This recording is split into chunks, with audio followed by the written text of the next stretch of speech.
Despite having social anxiety growing up, Tom Hardy has transformed himself into someone that oozes confidence and is incredibly popular. Tom's charisma is unusual because he doesn't follow the normal advice you might see on something like a body language list. He'll often slouch or fidget in conversation, doing things you're quote-unquote not supposed to do.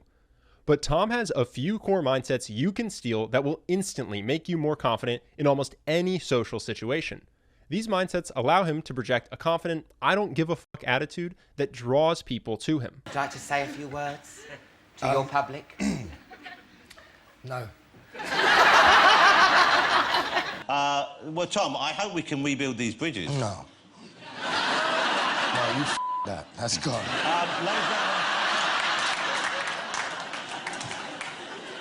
The first thing that helps Tom go into any conversation with confidence is that he isn't trying to make the whole world like him. He's willing to polarize. He's accepted that some people won't like him. Listen to him answer the interview question, what kind of snack would you be? You know, so more of a twiglet. How about that? A bag of twiglets. You would be a bag of twiglets. Yeah, you either love it or you hate it, don't you? You either love me or you hate me. Either way, I'm a bag of twiglets, man. I don't know anyone that hates Tom Hardy, but one image. This mindset frees you to make a strong impression rather than no impression. Tom, you're the best.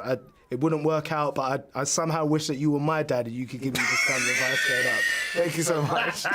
That said, getting comfortable polarizing is a process. One habit that will help you get used to polarizing people and just help you build more confidence is to allow yourself to have authentic reactions to other people. The average person's internal dialogue is, I hope this person likes me. Part of Tom's confidence comes from doing the opposite. He's there to see if he likes you. You can hear this in the wildly different reactions he has to interviewers based on how they act and what they ask him. Compare Tom in these next few clips to see what that looks like. You know, the reaction to Venom when we first saw in early promos was social media thought he was sexually attractive, that he was hot. I mean, was that weird? I mean, is it? It's a weird question. No, I'm just curious. What is the question? Why would you ask that question? No, yeah, maybe that's not a good example of camp. You won't have to wear a gimp mask, will you? Well, you know, only if I feel like it. Yeah. You could lie again. I've never worn a gimp. I was wondering if you find it difficult for celebrities to talk about their sexuality. I don't find it difficult for celebrities to talk about their sexuality. Are you asking me about my sexuality? Sure. Why? Why? Thank you. Okay. How'd you bulk up? Fat. A lot of fat and trickery. A lot of fat and trickery. They do that with me here on Chatty Man. I'm actually painfully thin. This is obvious. Be authentic and react to people based on how they act. Unfortunately, while most people can do this when they're with their friends, they lose that authenticity when they're talking to someone they want to impress. I'm sure you've seen this before. Suddenly, they'll awkwardly laugh at bad jokes, pretend a boring conversation is a little too fascinating, and even smile while being insulted or talked down to. That's what happens when your internal dialogue is, I really hope this person likes me. Instead, next time you have a conversation that makes you nervous, purposefully shift that internal dialogue to something like, I'm excited to see if I like them. You'll feel more confident once you stop treating conversations like a one-sided tryout. If this seems daunting, there's an easier first step you can take to help you build more confidence. Stop trying to look flawless. Watch this next clip as an example. The interviewer asks Tom why he's always playing dark, psychotic characters. Tom has the opportunity to come off as cool or tough, but listen to how he answers instead. Does that come where from inside you? Is that like a little dark little Tom in there that... I think it's because I know what frightens me, do you know what I mean? And actually I'm a big softie, and that's why I'm covered in tattoos and everything, is because I'm actually quite scared of everything. Most people would hesitate to label themselves as soft or scared, but ironically, for a guy who says he got his tattoos to try to put on a fake front, Tom isn't fronting. He freely admits his fear. This is the weird paradox that you can learn from Tom. His fear hasn't gone away, but he's learned to be confident while still experiencing some fear. Here's another example. Again, notice how he prioritizes being honest over trying to appear flawless. What scares you? Everything. Everything. Not being in control, not knowing, anticipation, like waiting for something to go wrong.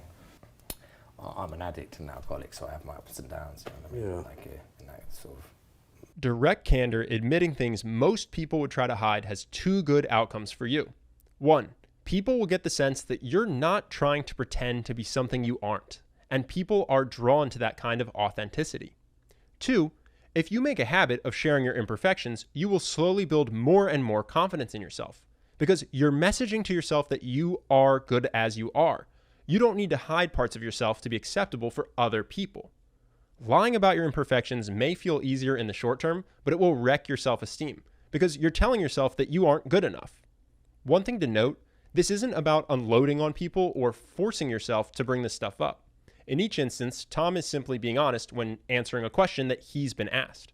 If you're concerned that this will make people like you less, don't worry. For most things, people are just paying off of you to decide how they'll feel about something.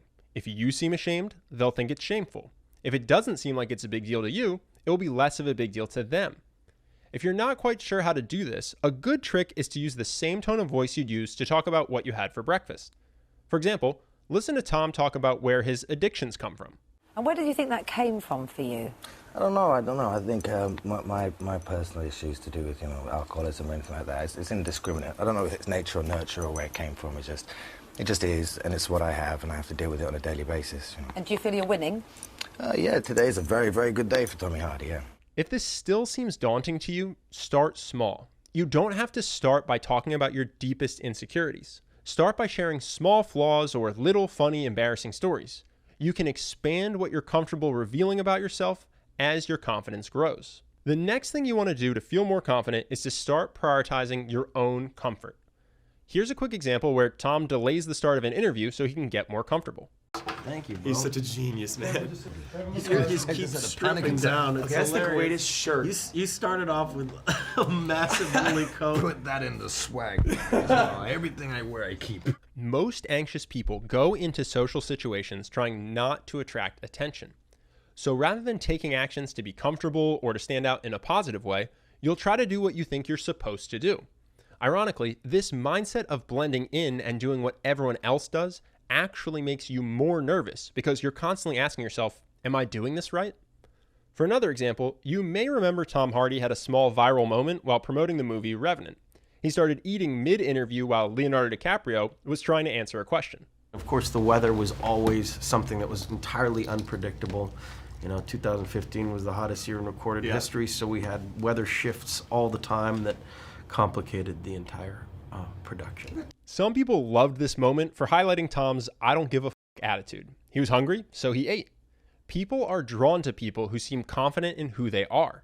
Prioritizing your own comfort shows you aren't focused solely on getting other people's approval. Now, if you only saw a few seconds of it, you might think Leo and the interviewer were upset with Tom for being rude, but it actually played out totally friendly. Tom, he's already snacking on the smoked chocolate chips. How are they, bud? Let me try That's one. really good. They're good, aren't they? They taste like a campfire. Yeah, a little. See? Put those in there.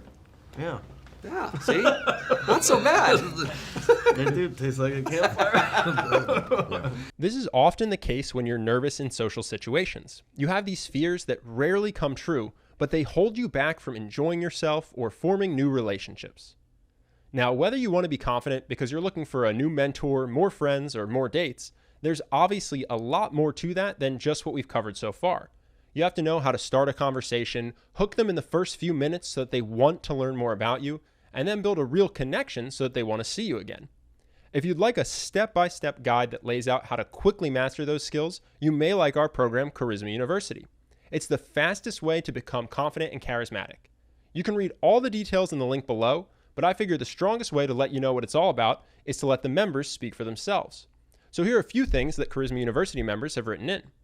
This first one is from someone who says their social life has transformed. They wrote, I am significantly more confident in all social situations. The connection I feel with strangers and close friends and family alike have increased dramatically. I transitioned from someone who never got asked to hang out regularly to multiple people texting me on a daily basis. Many people have openly expressed their admiration for me, and I get a lot more positive attention. I've grown so much because of this course, and I cannot thank you enough. This next one comes from a guy who's been making new relationships. Before going through Charisma University, I didn't know how to bring energy to a group, and I was terrible at meeting new people. everything in my life has improved after CU, from loving myself and others more to creating and developing amazing external relationships. There's so much more joy in my life, and CU has been a huge reason for it. And this last one is from a guy who joined after a breakup. He says, "Thank you so much for Charisma University. I thought that after completing this course, I'd become a smooth talker and be able to take over a room. What I didn't realize is I'd get that and feel so confident in myself. I feel liberated. Thank you for creating this course." If you want to join but you're not sure if it's right for you, you should know that it comes with a 60-day money-back guarantee. That means you can get a full refund for any reason at all. It's 60 days, even though the course is only 30 days, because we want to make sure that every single member truly feels like they're getting massive value from the course. If you want to learn more, you can click the link on screen now or below in the description. We've had over 8,000 members go through this course and get a ton out of it, and I would love for you to do the same. Either way, I hope you enjoyed this video, and I look forward to seeing you in the next one.